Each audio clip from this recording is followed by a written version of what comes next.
नमस्कार, मी कीर्ती गायकवाड. स्वागत आहे आपलं आय न्यूज 28 मध्ये. चला तर मग जाणून घेऊयात महाराष्ट्रातल्या ताज्या घडामोडी.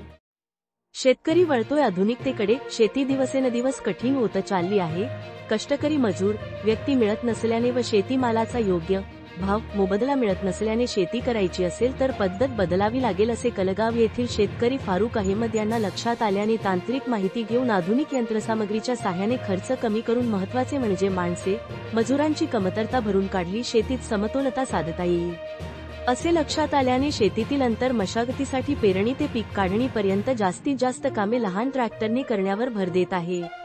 सोयाबीन, कापूस, तूर पिकातील तण व्यवस्थापनाने साठी खूप मदत होत आहे. खर्च कमी, माणसाची गरज नाही, वेळेवर होत असल्याने पिकाची चोट गरज साधण्यात यश मिळत आहे. ट्रॅक्टरच्या साहाय्याने पिकातील तण काढल्याने मजुराची गरज कमी झाली, खर्च अल्पावधीत होत आहे.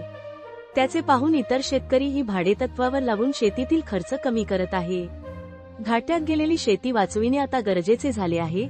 खर्च मोठ्या प्रमाणात होत असल्याने अनेक शेतकरी बटाईने किंवा मकत्याने शेती देत आहे. ट्रॅक्टरच्या साहाय्याने शेतीची कामे वेळेवर कमी खर्चात होत असल्याने झालेली बचत उत्पन्न वाढवण्यास मदत होईल. इंडिया न्यूज 28 तालुका प्रतिनिधी येतेशाम बेग मिर्झाची रिपोर्ट.